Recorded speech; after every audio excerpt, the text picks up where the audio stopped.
ভারী বৃষ্টিতে চট্টগ্রামে জলাবদ্ধতা, বিমানবন্দর সড়কে ও রাঙ্গুনিয়ায় পাহাড় ধস, কক্সবাজারে রোহিঙ্গা ক্যাম্পে ভূমিধস আতঙ্ক, বান্দরবানে বন্ধ পর্যটন কেন্দ্র।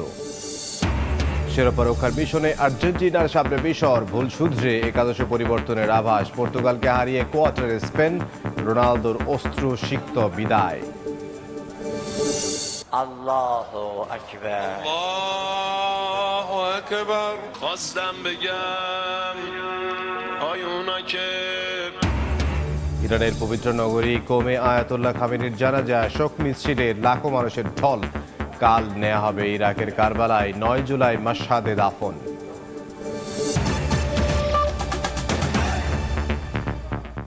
সময় সংবাদের সঙ্গে আছে আমি ইমদাদুল হক।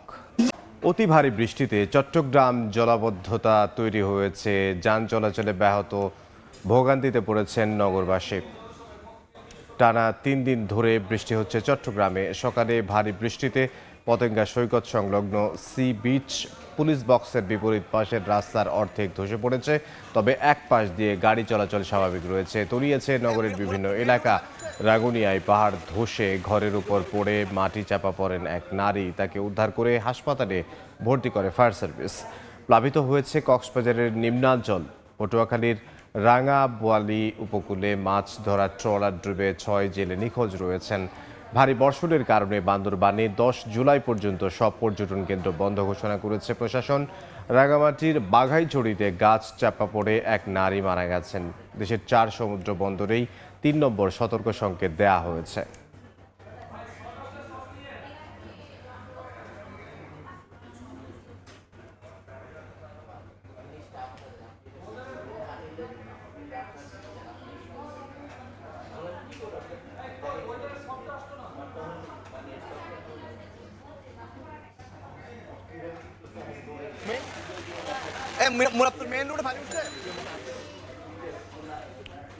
বৈরী আবহাওয়ার খবর জানবো। চট্টগ্রামে পতেঙ্গা থেকে যুক্ত হচ্ছেন সহকর্মী শফিকুল আলম এবং বান্দরবান থেকে যুক্ত হচ্ছেন এনে জাকির। শুরুতেই যাচ্ছি শফিকুলের কাছে। সকাল থেকে যে গত রাতে ভারী বৃষ্টি হচ্ছে, যে ভারী বৃষ্টির কারণে পতেঙ্গা এলাকা একটি বড় ধরনের একটি সড়ক ধসে গেছে। সেই সড়কটি কি ধসার 1 ঘন্টার মধ্যে কিন্তু সেটি কিন্তু বিভিন্ন ভারী যন্ত্রপাতি দিয়ে সেই সড়কটি কিন্তু মেরামত করা হয়েছে, ইতিমধ্যে ঠিক করে ফেলা হয়েছে। এটি সিডিএর একটি কাজ করছে। চট্টগ্রামে যে রিং রয়েছে, মেরিন ড্রাইভ রয়েছে, সেখানে এলিভেটেড যে ফ্লাইওভার রয়েছে, সেই ফ্লাইওভারের একটি অংশ আমরা দেখানোর চেষ্টা করছি। এই যে চট্টগ্রাম বিচ সংলগ্ন এই সড়কটি ভোরের দিকে কিন্তু পুরো ভেঙে যায় এবং এখানে এই দিক দিয়ে এই অংশে অন্তত যান চলাচল তখন কিন্তু বন্ধ ছিল। এই মুহূর্তে কিন্তু সেটি বিভিন্ন ভারী যন্ত্রপাতি এনে কিন্তু সিডিএর পক্ষ থেকে সেটি মেরামত করা হয়েছে এবং এই জায়গায় কিছুক্ষণ পর city mayor doctor Shahadat Hossain তিনি পরিদর্শনে আসার কথা রয়েছে, তিনি আসবেন বলেছিলেন এবং সিডিএর কর্মকর্তাদের আমরা দেখতে পাচ্ছি, সিডিএর শ্রীকর বছরের কর্মকর্তারা তারা এসেছেন এবং যান চলাচল আবার শুরু হয়েছে। কিন্তু যখন এটি ভোরের সময় এই সড়কটি ভেঙে যায় তখন কিন্তু এই এলাকায় যান চলাচল, এই এলাকা দিয়ে যান চলাচল সম্পূর্ণ বন্ধ ছিল, কিন্তু তারা ঘন্টা খানিকের মধ্যে ভারী যন্ত্রপাতি এনে এই সড়কটি তারা সচল করেছে। কারণ এই সড়কটি হচ্ছে সবচেয়ে গুরুত্বপূর্ণ একটি সড়ক, অর্থাৎ চট্টগ্রাম বন্দর এবং চট্টগ্রাম বিমানবন্দর সড়ক, ঢাকা থেকে যে যানবাহনগুলো আসে বন্দরে এই সড়ক দিয়ে কিন্তু আসে। তো সেক্ষেত্রে তারা খুব দ্রুত সময়ের মধ্যে এই সড়কটি তারা মেরামত করেছে এবং মেরামত করে সেটি সংস্কার করে যান চলাচল উপযোগী করে তুলেছে। এই মুহূর্তে আমরা যেটি জানি, এটি সিডিএর পক্ষ থেকে এই সড়কটি করা হচ্ছিল, একটি ফ্লাইওভারের সংলগ্ন সড়ক। এবং আপনাকে জানিয়ে রাখি, এই বৃষ্টিপাত হচ্ছে, এটি বলা হচ্ছে গত 35 বছর সর্বোচ্চ বৃষ্টিপাত 330.8 মিলিমিটার বৃষ্টিপাত। এরকম বৃষ্টিপাত আর কখনো চট্টগ্রামে হয়নি। 1986 সালে যেটি হয়েছিল 19 অর্থাৎ 385 মিলিমিটার বৃষ্টিপাত হয়েছে। তো গত 3 দিন ধরে চট্টগ্রামে ভারী বৃষ্টিপাত হচ্ছে, যদিও গত 2 দিন বৃষ্টি জলাবদ্ধতা হয়নি, কিন্তু গতকাল থেকে ভারী বৃষ্টিতে যে জলাবদ্ধতা সৃষ্টি হয়েছে, এইতে করে কিন্তু চট্টগ্রাম বেশ কিছু নিচু এলাকা, বিশেষ করে চকবাজার, কাতালগঞ্জ সহ বিভিন্ন এলাকা ডুবে গেছে। তবে যেটি হচ্ছে, যে সড়কটি আসলে ভেঙে গিয়েছে সেটি কিন্তু 2 ঘন্টার মধ্যে কিন্তু বড় বড় এক্সকাভেটর সহ বিভিন্ন যন্ত্রপাতি এনে এই সড়কটি কিন্তু মেরামত করেছে সিডিএ এবং যে সিটি কর্পোরেশন কর্মকর্তারাও কিন্তু এখানে রয়েছে। তো এই ছিল আমার কাছে যে সড়ক ভেঙে গেছে সেটি সর্বশেষ তথ্য। টানা 3 দিনের ভারী বর্ষণে পাহাড়ি জেলা বান্দরবানে দেখা দিয়েছে পাহাড় ধসের আশঙ্কা, সেই সাথে দেখা দিয়েছে বন্যারও আশঙ্কা। কারণ এই যে গত রোববার থেকে কিন্তু থেমে থেমে ভারী, হালকা ও মাঝারি বৃষ্টিপাত এখনো অব্যাহত রয়েছে। এর ফলে জেলার লক্ষাধিক বাসিন্দা যারা ঝুঁকিতে বসবাস করছে তারা কিন্তু আতঙ্কে রয়েছে। তো আমরা যেটি জানি, আজ সকাল থেকেই কিন্তু বৃষ্টিপাত এখনো অব্যাহত রয়েছে। এই কারণে সাঙ্গু নদীর পানি 4 থেকে 5 ফিট কিন্তু উচ্চতা বৃদ্ধি পেয়েছে। এই কারণে বিভিন্ন জায়গায় নিম্নাঞ্চল কিন্তু প্লাবিত হওয়ার খবর আমরা পাচ্ছি। এছাড়াও পাহাড়ি এলাকায় বিভিন্ন জায়গায় পাহাড়ের মাটি ধসে সড়কে যান চলাচলও কিন্তু ব্যাহত হচ্ছে। এছাড়াও জলাবদ্ধতার কারণে বিভিন্ন সড়ক, নিচু সড়ক প্লাবিত হওয়ায় সেখানে যান চলাচলে কিন্তু সেখানেও ব্যাহত হচ্ছে। এক কথায় বলতে গেলে টানা 3 দিনের বৃষ্টিপাতের কারণে পাহাড়ি জেলা বান্দরবানের জনজীবন একেবারেই বিপর্যস্ত হয়ে পড়েছে। বিভিন্ন জায়গায় গাছের ঢাল ভেঙে বিদ্যুতের খুঁটির উপর পড়ায় বিদ্যুতের তার ছিঁড়ে যাওয়া, বিভিন্ন জায়গায় কিন্তু বিদ্যুৎ বিচ্ছিন্ন হয়ে পড়েছে। এই কারণে কিন্তু অনেক জায়গায় এখন মোবাইল নেটেরও মোবাইল নেটও কিন্তু সেখানে নেই বললেই চলে। কারোর সাথে যোগাযোগ কিন্তু আসলে সেখানে করা যাচ্ছে না। আরেকটি বিষয়, সাঙ্গু নদীর পানি বৃদ্ধি পাওয়ায় তিনদুত, রেমাক্রি, নাফাকুমে যে সমস্ত পর্যটকরা বেড়াতে গিয়েছিল তারা কিন্তু সেখানে আটকা পড়েছে। কারণ নদীর পানি বেড়ে যাওয়ায়, নদীর স্রোত থাকায় এখন কিন্তু সেখানে বোট চলাচল করা সম্ভব হচ্ছে না। আমরা উপজেলা প্রশাসনের সাথে কথা বলেছিলাম, তিনি আমাদেরকে যেটি জানিয়েছেন যে সেখানে কিন্তু ঝুঁকিপূর্ণ হয়, বোট চলাচল বন্ধ রয়েছে, তবে পর্যটকরা সেখানে নিরাপদেই রয়েছে। এবং গতকাল রাতে কিন্তু পর্যটকদের জানমালের নিরাপত্তার কথা চিন্তা করে কিন্তু জেলা প্রশাসনের পক্ষ থেকে বান্দরবানের সব পর্যটন কেন্দ্র কিন্তু বন্ধ ঘোষণা করা হয়েছে। তো এক কথায় বলা চলে যে বৃষ্টিপাত যদি অব্যাহত থাকে, পাহাড় ধসের পাশাপাশি বন্যারও কিন্তু একটা সংখ্যা এখানে রয়ে যায়। তো এই ছিল আমার কাছে বান্দরবানের বৃষ্টি ও পাহাড় ধস নিয়ে সবশেষ খবর। বৈরী আবহাওয়ার খবর আমরা জানছিলাম। বান্দরবান থেকে যোগ দিয়েছিলেন এনএর জাকির এবং এর আগে চট্টগ্রাম থেকে শফিকুল আলম। কক্সবাজারের রোহিঙ্গা ক্যাম্পে একদিনেই 193টি ভূমিধস। পাহাড়ে অনিরাপদ বসবাসের কারণে প্রতি বর্ষাতেই ভূমিধস, প্রাণহানি ও ঘরবাড়ির ক্ষয়ক্ষতি ঘটছে। ফলে চরম আতঙ্ক ও নিরাপত্তাহীনতায় দিন কাটাচ্ছেন রোহিঙ্গারা। অনেক লার্নিং সেন্টারের ঘর পরিত্যক্ত হওয়ায় আশ্রয় নিতে পারছেন না রোহিঙ্গারা। এদিকে আগামী 3 দিন ভারী থেকে অতি ভারী বৃষ্টির পূর্বাভাস দিয়েছে স্থানীয় আবহাওয়া অফিস। বিস্তারিত জানাচ্ছেন সুজাউদ্দিন রুবেল। টানা ভারী বর্ষণে কক্সবাজারের রোহিঙ্গা ক্যাম্পগুলোতে ঘটছে ভয়াবহ ভূমিধস। একদিনে 33টি ক্যাম্পে ঘটে মোট 193টি ভূমিধস। এতে বাড়ছে প্রাণহানির আতঙ্ক। আবহাওয়া অধিদপ্তর জানিয়েছে বৃষ্টি আরও কয়েকদিন অব্যাহত থাকবে। এতে ভূমিধসের ঝুঁকি আরও বাড়তে পারে বলে সতর্ক করা হয়েছে। পরবর্তী 3 দিনের জন্য সতর্কবার্তা দেওয়া আছে এবং এই সময় ভারী বৃষ্টিপাত হলে সেটাতে অবশ্যই যে পাহাড়ি এলাকায় ভূমিধসের আশঙ্কা সেটা অবশ্যই থেকে যায়। ক্যাম্প 9 থেকে 15 পর্যন্ত এলাকা সবচেয়ে বেশি ভূমিধস ও দুর্যোগ ঝুঁকিতে রয়েছে। এসব ক্যাম্পে বসবাস করছেন 1,50,000 মানুষ।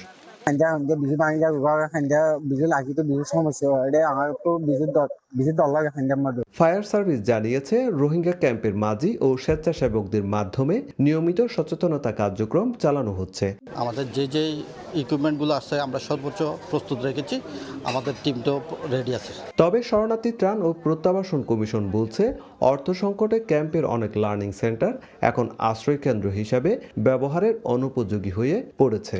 আত্মীয় স্বজনের ঘরবাড়িতে কিংবা কিছু কমিউনাল স্পেসে আমরা ওদেরকে সরিয়ে নেওয়ার চেষ্টা করছি। এরই মধ্যে পাহাড় ধসের উচ্চ ঝুঁকিতে থাকা 489টি রোহিঙ্গা পরিবারকে সরিয়ে নিতে কাজ শুরু করেছে শরণার্থী ত্রাণ ও প্রত্যাবাসন commission.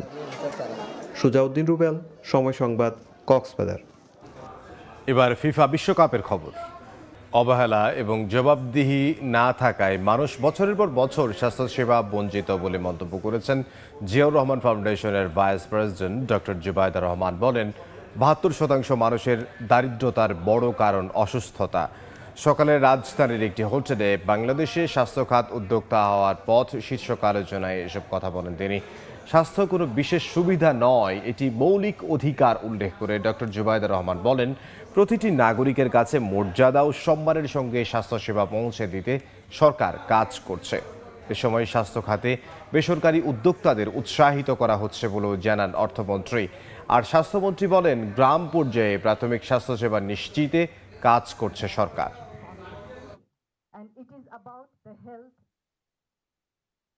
we endeavor health for all, ensure universal health coverage, and deliver health care to every citizen with dignity and respect, so that no one is ruined paying medical bills and quality care reaches everyone's doorstep. Bangladesh's health sector has been facing years of neglect, lack of accountability. The people of Bangladesh pay 72% of health expenses, making illness one of the leading causes of poverty. We have given lot of incentive for them to invest in the medical equipment manufacturing in Bangladesh, and which is not that difficult. So I think we are getting a lot of response. So altogether, I think the entrepreneurship that is there, Bangladeshis are very good entrepreneurs, I can assure you of that. Trying to reach up to the village level, that is primary health care, which is the main slogan of our Honorable Prime Minister. We have taken so much of measures, not by only thought, not only by speaking. We are going to implement. We have already started from the very 1st of July of 2026. That is the start of the new budget year. সময় সংবাদে আরও থাকছে। দিনাজপুরের বীরঞ্জে সড়কে প্রাণ গেল মা ছেলের, মোটরসাইকেলে পিকআপের ধাক্কায় দুর্ঘটনা, হাসপাতালে চিকিৎসাধীন আরেকজন। ইরানের পবিত্র ধর্মীয় নগরী কৌমে আয়াতুল্লাহ আলী খামিনির জানাজা অনুষ্ঠিত হয়েছে। শোক মিছিলে সমবেত হয়েছেন লাখো মানুষ। কোম থেকে মরদেহ নেওয়া হবে ইরাকের নাজাফ ও কারবালায়। বৃহস্পতিবার দাফন, জন্মস্থান মাশহাদে। এদিকে হুমকি অব্যাহত থাকলে যুক্তরাষ্ট্রের সঙ্গে চূড়ান্ত কোনো চুক্তির আলোচনা শুরু হবে না বলে সতর্ক করেছেন ইরানের পররাষ্ট্রমন্ত্রী আব্বাস আরাঘচি। Allahu Akbar. خواستم بگم লাখো মানুষের অংশগ্রহণে ইরানের পবিত্র শহর কোমের জামকারান মসজিদে আয়াতুল্লাহ আলী খামেনির জানাজার নামাজ অনুষ্ঠিত হয়েছে। জানাজা শেষে শুরু হয় শোকযাত্রা। শেষ বিদায়ের আবহে ভোর থেকেই কানায় কানায় পূর্ণ হয়ে ওঠে পবিত্র জামকারান মসজিদ প্রাঙ্গণ।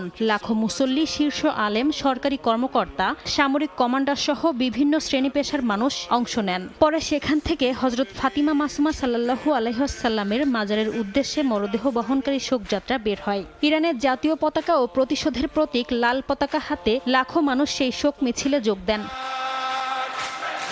এর আগে সোমবার গভীর রাতে ইরানের পবিত্র নগরী কোমে পৌঁছায় খামেনির মরদেহবাহী কফিন। তবে আগের দিন বিকেল থেকে দেশের বিভিন্ন প্রান্ত থেকে মানুষ পবিত্র শহরটিতে পৌঁছাতে শুরু করেন।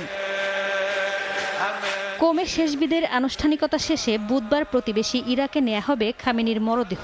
সেখানে পবিত্র নগরীর নাজাফ ও কারবালায় প্রিয় নেতার স্মরণে শোকযাত্রা ও জানাজা আয়োজনের কথা রয়েছে। পরে মরদেহ ইরানের উত্তর পূর্বাঞ্চলের মাশহাদে নেওয়া হবে। জন্মস্থান মাশহাদেই আগামী বৃহস্পতিবার রাষ্ট্রীয় মর্যাদায় দাফন করা হবে খামেনিকে।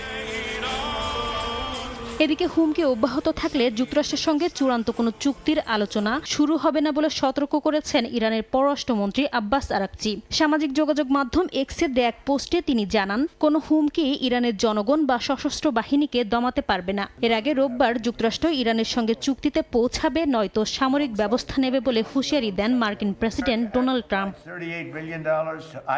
নাসরিন রুমি, সময় সংবাদ। এদিকে প্রধানমন্ত্রীর তথ্য ও সম্প্রচার উপদেষ্টা ডক্টর জাহিদুর রহমান জানান, এনসিপির পদযাত্রায় ককটেল বিস্ফোরণের ঘটনায় তদন্ত করে জড়িতদের বিরুদ্ধে ব্যবস্থা নেওয়া হবে। সচিবালয়ে সাপ্তাহিক ব্রিফিংয়ে কথা জানান তিনি। সরকার অবশ্যই অ্যারেস্ট করার জন্য সর্বোচ্চ চেষ্টা করছে এবং দ্রুতই আমরা আশা করি করবে। উনি বলতে পারেন যে এটা হয়েছে কেন, একটা রাষ্ট্র বা সরকার সর্বোচ্চ চেষ্টা করার পরও কখনো কোনো অঘটন ঘটতে পারে। সেই সরকারটা সেটাকে কগনিজেন্সে সিরিয়াসলি নিচ্ছে কিনা, ব্যবস্থা নিচ্ছে কিনা, সেটা জরুরি ব্যাপার। এই সরকার এটা কনফার্ম করতে পারছি। সংবিধানের পঞ্চদশ সংশোধনীর আপিল শুনানিতে পুরো সংশোধনীই বাতিল চেয়েছেন আপিলকারী আইনজীবী শরীফ ভূঁইয়া। সকালে শুনানি শেষে তিনি বলেন, এই সংশোধনীর মাধ্যমে সংবিধানের সঙ্গে প্রতারণা করা হয়েছিল, তাই পুরো পঞ্চদশ সংশোধনী বাতিল হওয়া উচিত। তবে শুনানিতে তিনি 96 ও 102 অনুচ্ছেদের সুরক্ষা চান। পরে আপিলের পক্ষভুক্ত অন্য আইনজীবীরা শুনানি করেন। এর আগে 2025 সালের ডিসেম্বরে তৎকালীন প্রধান বিচারপতি সৈয়দ রেফাত আহমেদের নেতৃত্বাধীন আপিল বেঞ্চে টানা কয়েকদিন পঞ্চদশ সংশোধনী সংক্রান্ত শুনানি হয়।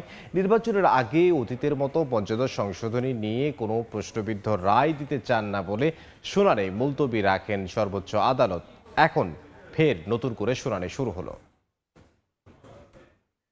এই সংশোধনী যদি পুরোটা বাতিল করা হয় তাহলে দু একটা জায়গায় কিছু এক ধরনের শূন্যতা বা সমস্যা তৈরি হতে পারে।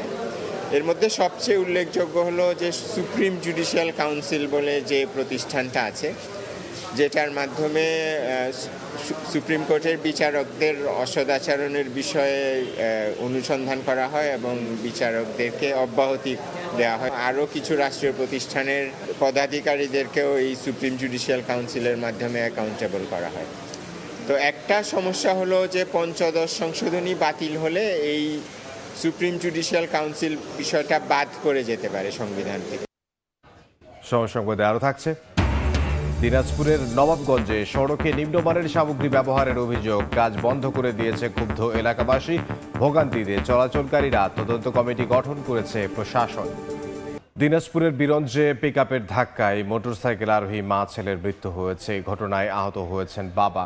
প্রত্যক্ষদর্শীরা জানান, সকালে মোটরসাইকেলে করে স্ত্রী সন্তানকে নিয়ে কাহারোল উপজেলা সদরে চিকিৎসকের কাছে যাচ্ছিলেন নাজমুল ইসলাম নামের এক ব্যক্তি। তারা ভোগনগর ইউনিয়নের 5 পীর এলাকায় পৌঁছালে পেছন থেকে আসা দ্রুতগতির একটি পিক আপ তাদের মোটরসাইকেলটিতে ধাক্কা দেয়। এ সময় ছিটকে পড়লে তাদের চাপা দিয়ে চলে যায় পিক আপটি। এতে ঘটনাস্থলেই নাজমুলের স্ত্রী ফাহিমা আক্তার, তার শিশু সন্তান আবদুল্লাহ নিহত হন।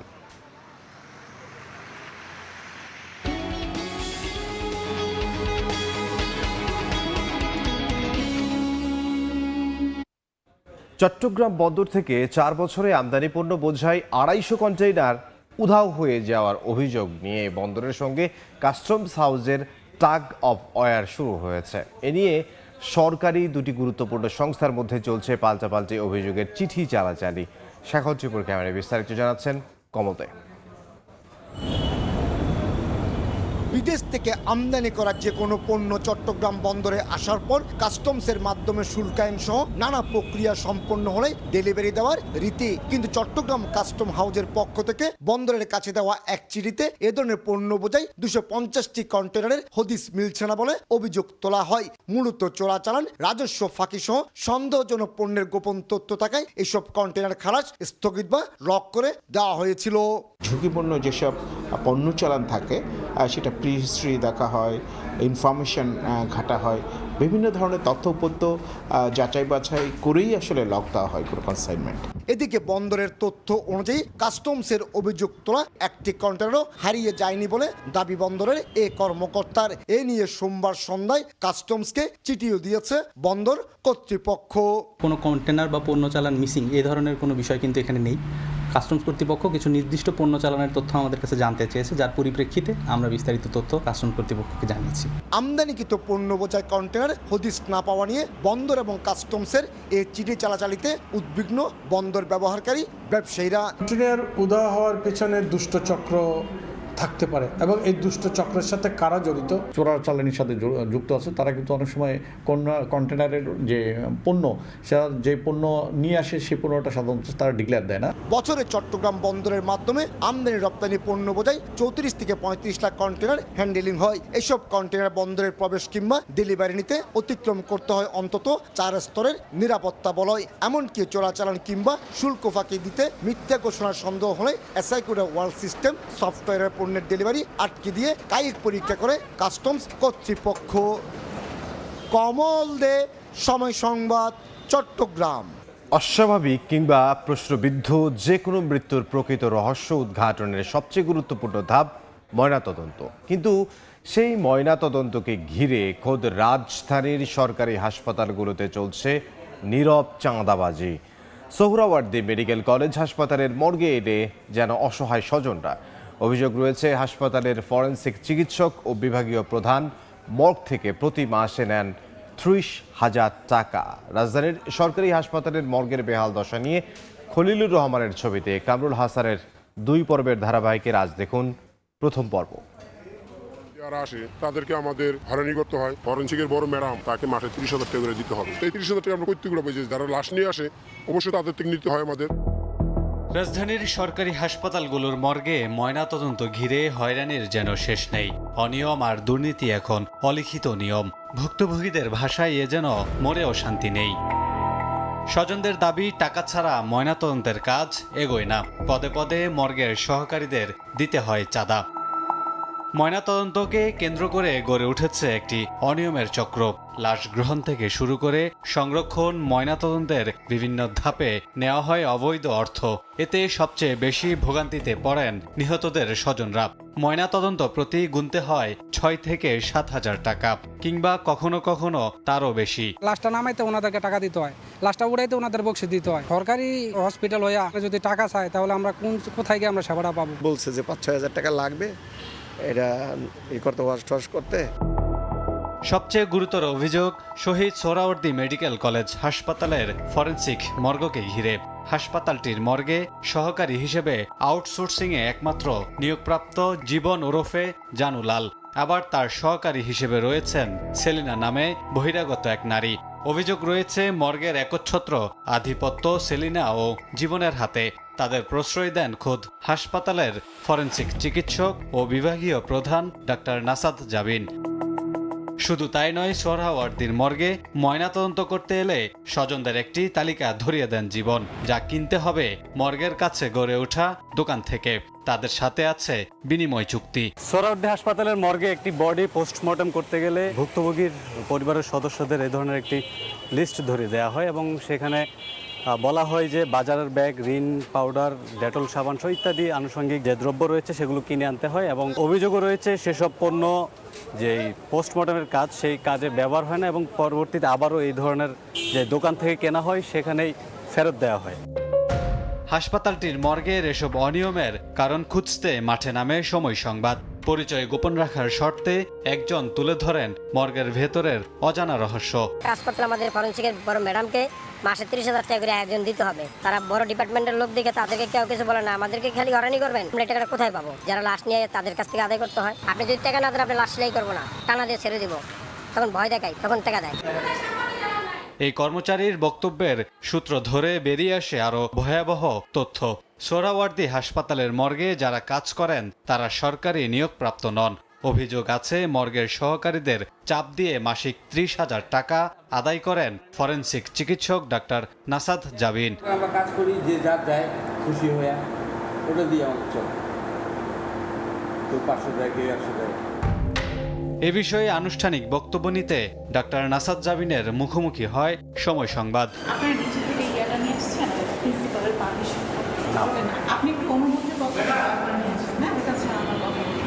কথা বলার অনুমতির জন্য অধ্যক্ষের কাছে যেতে বলে সটকে পড়েন তিনি। সাংবাদিক পরিচয় পাওয়ার পর অধ্যক্ষ 2 দিন পর যেতে বলেন। আপনাকে ঘিরে কিছু অভিযোগ আসছিল তো, যদি একটু কথা বলতেন আমার সঙ্গে। এর প্রায় আধা ঘন্টা পর অধ্যক্ষের কক্ষ থেকে বের হন ডাক্তার নাসাদ জাবিন। অভিযোগগুলো তো আপনার বিষয় ম্যাম, আপনি যদি কথা না বলেন তাহলে আমি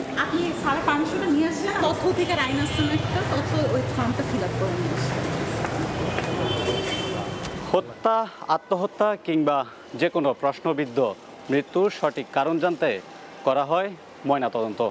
কিন্তু এই ময়নাতদন্তকে ঘিরে রয়েছে নানা অনিয়ম আর হয়রানির অভিযোগ। এখানে ময়নাতদন্ত করতে আসা স্বজনরা অভিযোগ করেন, ময়নাতদন্ত করতে গেলে ময়নাতদন্তের যেই সহকারীরা রয়েছেন তাদের হয়রানির শিকার হতে হন। এখন প্রশ্ন থেকেই যায়, অতি স্পর্শকাতর এই খাতে সরকার কবে নজর দেবে? কামরুল হাসান, সময় সংবাদ, ঢাকা।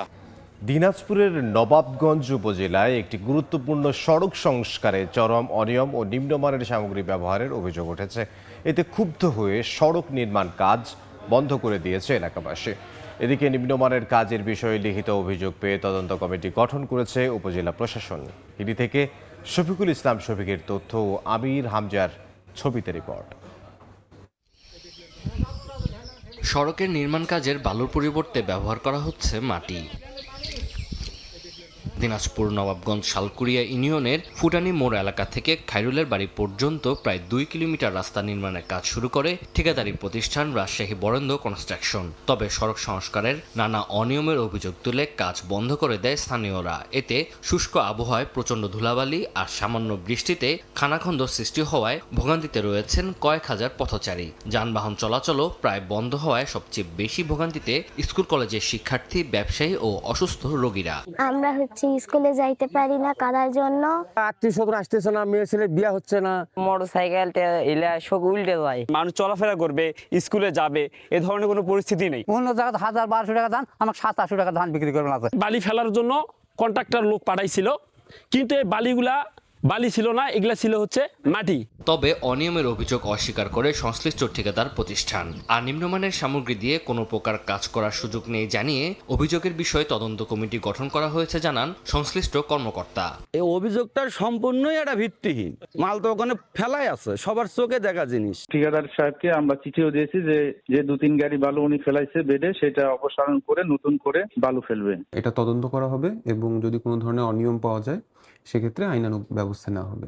এলজিইডির অধীনে 2 কিলোমিটার এই সড়ক নির্মাণে ব্যয় ধরা হয়েছে 2,20,00,000 টাকা। সময় সংবাদ, হিলি। বর্ষা এলেই ভাটির জনপদে আতঙ্ক হয়ে ধরা দেয় উজানের ঢল। ফল ফসলের ক্ষেত ভাসিয়ে মানুষের আশ্রয়টুকু কেড়ে নেয় নদী ভাঙন। বর্ষার ঢল আর ঘূর্ণিপাকে সর্বশান্ত হয় অনেকে, অথচ বিশ্বের অনেক দেশে নদী ও পানি ব্যবস্থাপনার মাধ্যমে অভিশাপের বদলে আশীর্বাদে পরিণত করেছে নদ নদীর পানি। গাইবান্ধা থেকে হিদায়তুল ইসলাম বাবুর রিপোর্ট, ক্যামেরায় ছিলেন সোহেল রানা। প্রতি বর্ষায় উজানের ঢল দুমড়ে মুচড়ে তছনছ করে ভাটির জনপদ। যমুনা ব্রহ্মপুত্রের দাতালো কামড়ে গ্রামের পর গ্রাম চলে যায় নদীগর্ভে, উদ্বাস্তু হয় অসংখ্য মানুষ। কেন এত আগ্রাসী হয়ে ওঠে যমুনা ব্রহ্মপুত্র? এক জরিপ বলছে প্রতি বছর 721 মিলিয়ন টন পলি বহন করে ব্রহ্মপুত্র নদ।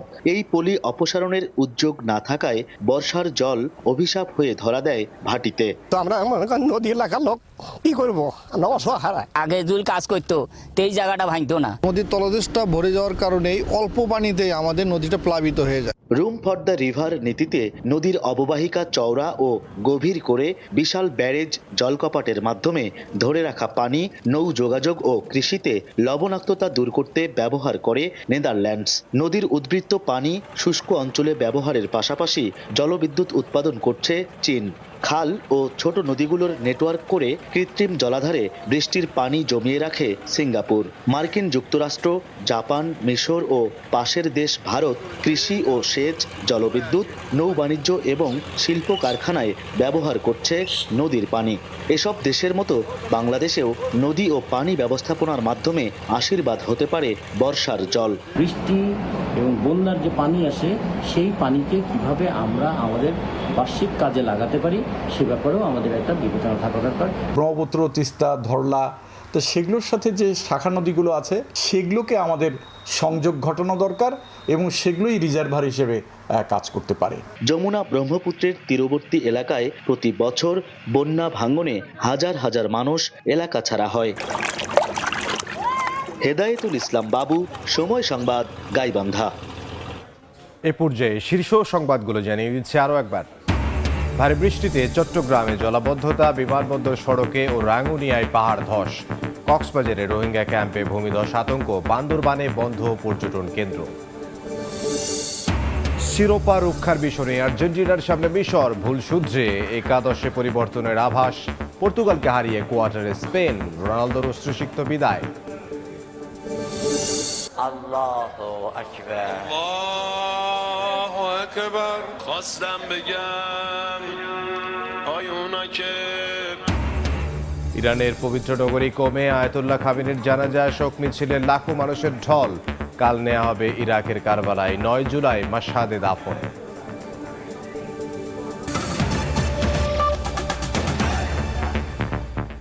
এই ছিল দুপুর 12টার সময় সংবাদে। বিশ্বকাপ ফুটবলের মহাযজ্ঞ সরাসরি সম্প্রচার করছে সবাই টেলিভিশন।